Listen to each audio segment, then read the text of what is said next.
भजन होने लगेगा। आज भजन में मन नहीं लग रहा, ठीक है, तो आज हम उपवास करते हैं, अपने आप लाइन में आना शुरू हो जाएगा। 3 दिन के लिए उपवास, वृंदावन में वास करते हैं तो 3 परिक्रमा रोज वृंदावन की, ये अपने आप उठे बैठेगा, कहेगा जहाँ कहोगे वहाँ लगा देंगे, हमें भोजन दो, हमें विश्राम दो। इसको दंड देना चाहिए, मन को दंड देना। 1 महीने के लिए हम फलाहार रहेंगे, 1 महीने के लिए मौन, ये सब संयम है जिनके द्वारा हम अपने मन पर शासन कर सकते हैं। मन को ऐसे मारा तो जा नहीं सकता, तो मन को ऐसे साधन में मारा जाता है। जाओ 1 महीने के लिए नमक खाना छोड़ दिया, बिना नमक की सब्जी में, मीठा छोड़ दिया, खीर बनेगी लेकिन चीनी नहीं पड़ेगी, वो बेचारा परेशान हो जाएगा, वो कहेगा हमें जो कहोगे हम करेंगे, हमें थोड़ा सा ऐसा खवा दो, थोड़ा सा पिला दो, क्योंकि मन जीवित रहना चाहता है विषयों में। तो अगर साधना करनी है तो मन को मारना पड़ेगा, मन से युद्ध करना पड़ेगा, मन के खिलाफ खड़े होना पड़ेगा। जैसा मन कहे वैसा करोगे तो जितनी जेल भरी है ना, वो सब मनमानी करने वालों से ही जेल भरी है। जितने नरक की यात्रा होती है ना, वो सब मन के अनुसार करने पर ही होती है। थोड़ा होश में हो जाओ, इस मन के खिलाफ चलो, मन के विरुद्ध खड़े हो।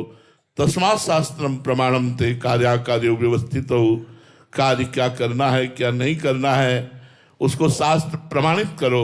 शास्त्र के विरुद्ध यदि मन हमारा कोई कार्य करने की प्रेरणा दे रहा है तो हमको उसके खिलाफ खड़े हो जाना है।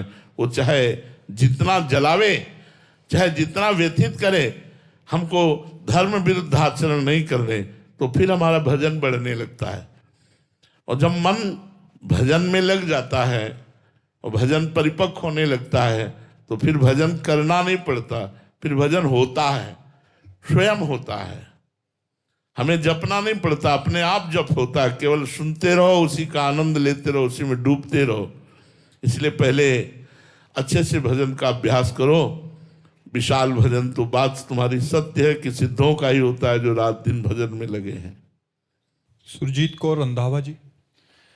राधे राधे महाराज जी।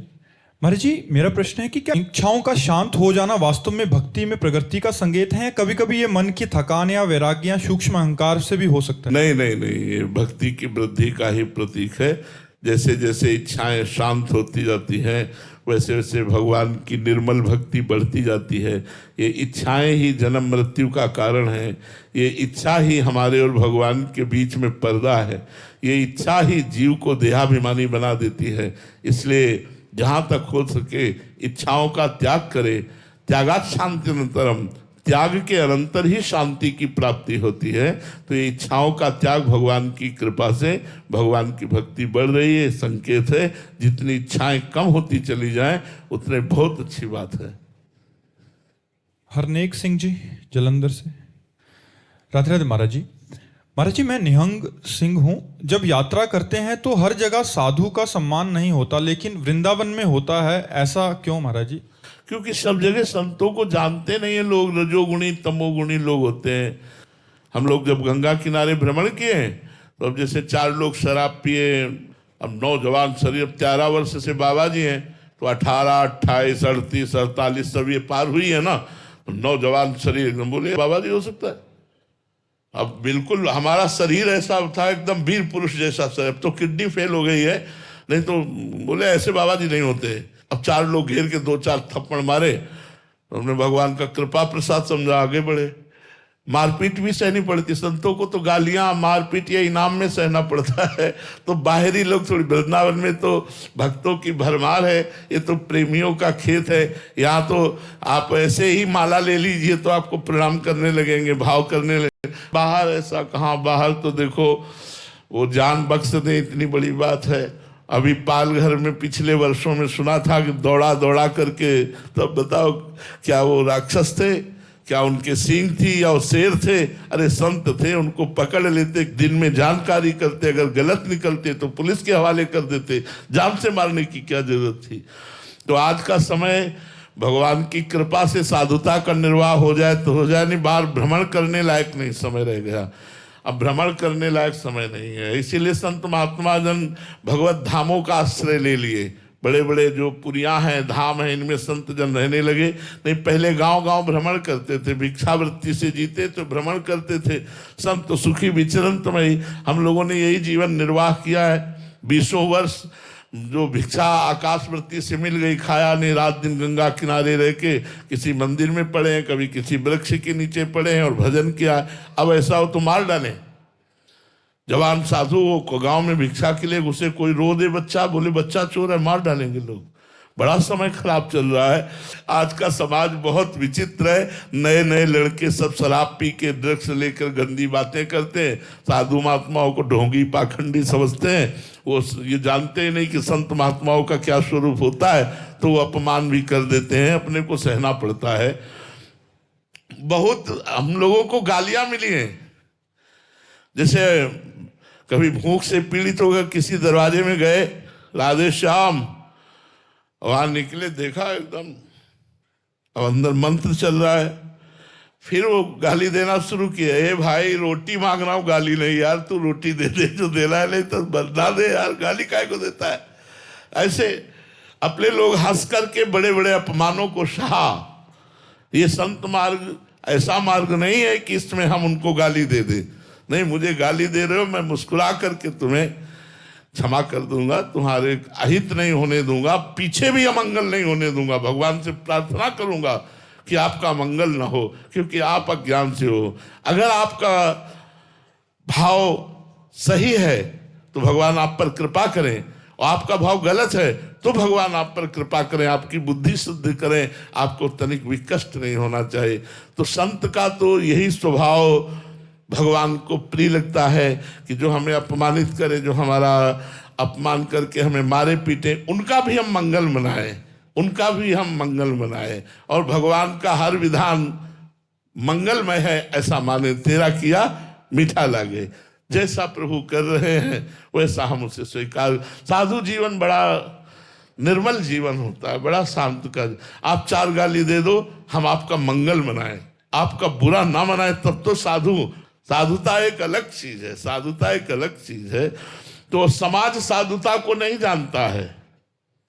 जो सत्संग करते हैं वो तो जानते हैं संतों को, लेकिन जो सत्संग नहीं करते वो क्या जानते हैं? क्योंकि कुछ फिल्में ऐसी निकल गई हैं, कुछ बातें ऐसी निकल गई जिससे लोगों को संतों पर विश्वास नहीं।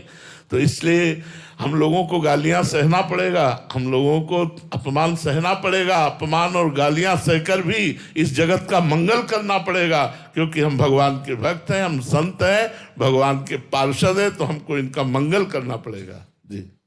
राजेंद्र कुमार जी, वापी, गुजरात से। महाराज जी, ये अहंकार कहाँ रहता है? अंतःकरण में, सूक्ष्म शरीर में। ये जो स्थूल शरीर देख रहे हो, इसके अंदर एक सूक्ष्म शरीर है।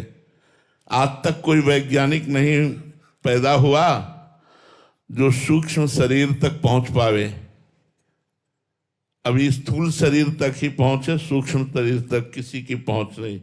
किसी अमेरिका आदि या कहीं भी आपने सुना हो कि मन, बुद्धि, चित्त, अहंकार, इनका एक्सरा हुआ है? कहीं आज तक कोई मशीन, कोई अल्ट्रासाउंड, सिटी स्कैन, जितना होगा इस ढांचे का होगा, पांच भौतिक ढांचे का होगा, स्थूल शरीर का। सूक्ष्म शरीर तक पहुंच नहीं है। सूक्ष्म शरीर में अहंकार वास करता है। मन, बुद्धि, चित्त, अहंकार, ये अंतःकरण चतुष्टय में अहंकार वास करता है। वहां से अगर इसको हटा करके अपने स्वरूप में स्थित कर दे तो अभी मोक्ष को प्राप्त हो जाए, अभी इसी क्षण मुक्त महापुरुष हो जाए।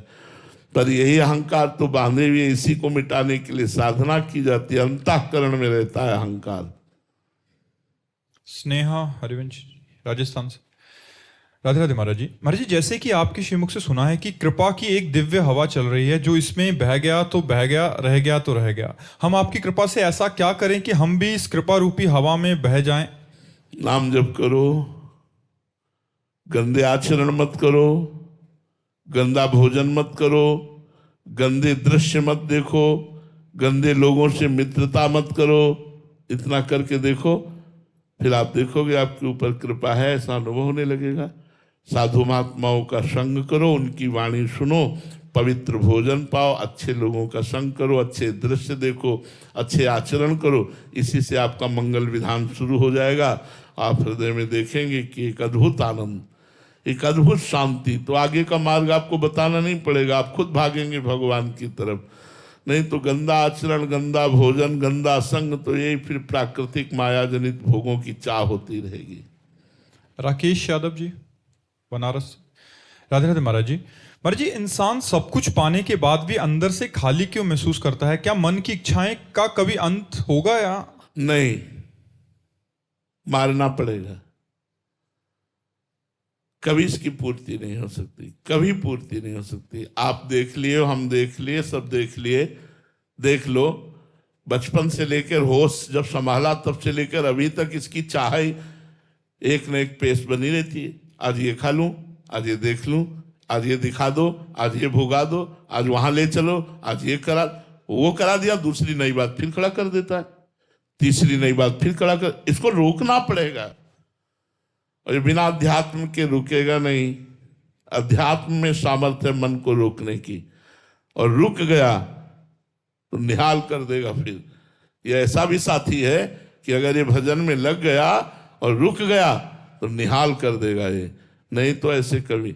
आप इतना समझ लो, एक आदमी को संपूर्ण प्रकृति का भोग दे दिया जाए तो भी तृप्त नहीं होगा, क्योंकि लोक में वो सुख नहीं है जिससे मन शांत हो जाए, जिससे मन परमानंद में डूब जाए। वो लोक में कोई पद नहीं है, कोई धन नहीं है, कोई भोग नहीं है।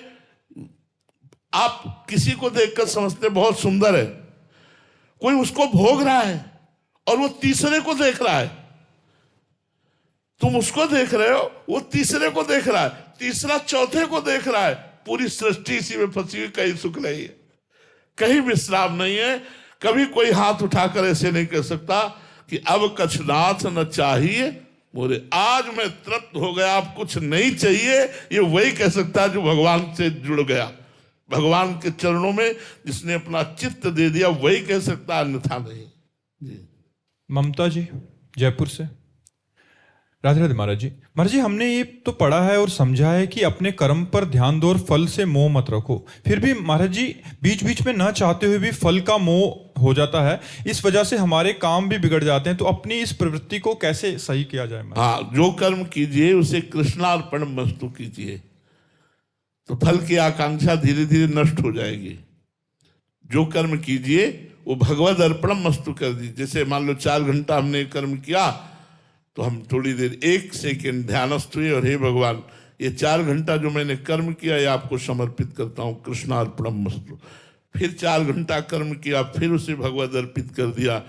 सोए उठे, सोने को भी भगवद अर्पित कर दिया।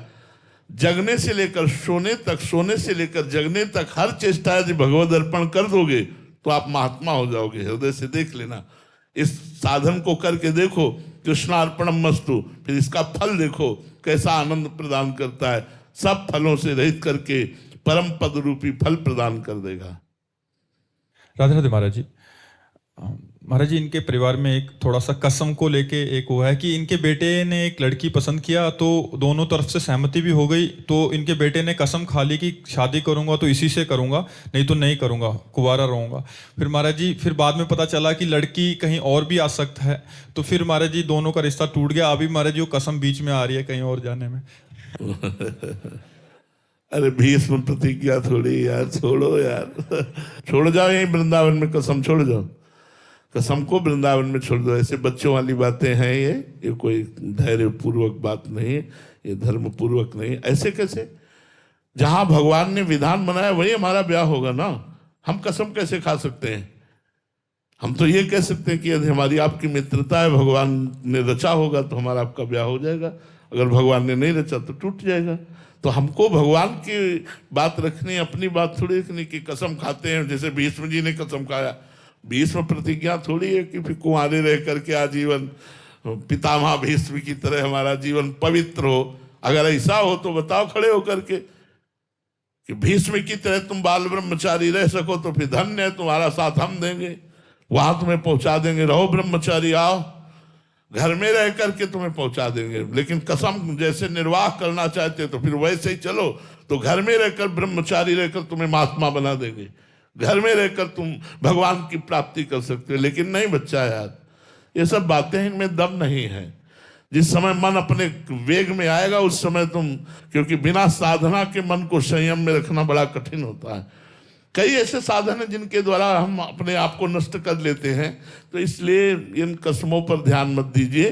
कोई सुयोग्य लड़की मिले तो आप माता पिता को प्रणाम करके और उनके आशीर्वाद से उसके साथ ब्याह कीजिए और गृहस्थ धर्म का निर्वाह कीजिए।